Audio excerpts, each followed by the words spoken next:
Let's bring in Missouri Congressman Eric Burlison. Congressman, always good to see you. Hey, have you heard that Matt Gaetz is in the news? I don't know. Have you read about that? I tell you what, this is becoming a bit of an Oiga Volt situation. What do you think? Where do we stand? What do you think? What are your thoughts?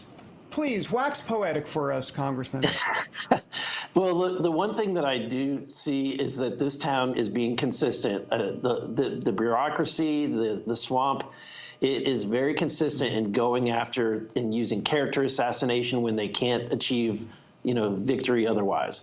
They are going after Matt Gaetz because they know that he's a threat.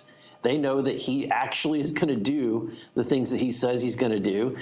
He's a talented attorney. He is one of the most brilliant minds in not only Washington, D.C., but probably in America.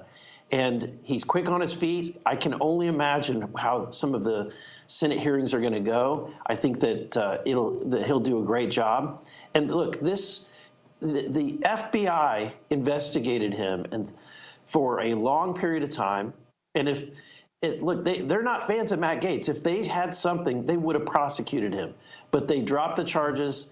And this is the same. This ethics committee should do the same thing. They should just let this go. And if they do release this and they violate rules to do it, then I think that there should be an ethics investigation on the ethics committee. Furthermore, if they're going to start releasing this report, they should release all the previous reports that have been put in place that haven't been released. Yeah, that's such a great point. This is really a proxy fight. I mean, if this was about the Department of Interior or the Small Business Administration that he was being nominated for, it'd be one thing. I'm sure he'd get through. But the left, the deep state, all of them, they don't want to see Gaetz in that. I mean, that's like their worst nightmare, Congressman. It is their worst nightmare. And that was the one thing that I've enjoyed these last few weeks is watching the people in this town's head explode. Because they just, for them, the worst possible person is the guy that they've hated the most now is going to run the Department of Justice. But he's the right man for the time, and he's the right man for the job because we have a Department of Justice that, in my opinion, has gone rogue. They investigated the incoming president of the United States.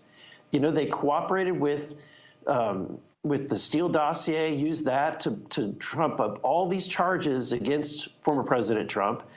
Then after he left office, they prosecuted him all across the country. This is an agency that has, in my opinion, violated every tenet of the fabric of this country. And I think it needs to get cleaned up. And Matt Gaetz is the guy that's going to clean it up.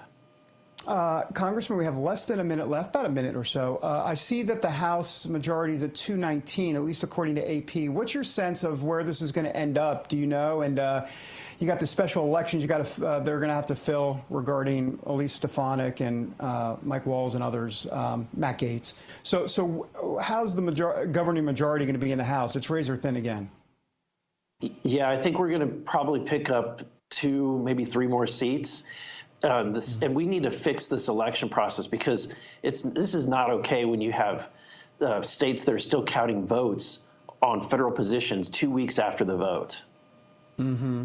Yeah, there's no doubt about that. I really appreciate your time. I want to get you back, or we want to get you back to talk about all the policy coming, and we'd love to do that. But we got to run because it's television, and of course we need more airtime. So, Congressman, thank you so much. I appreciate you as always.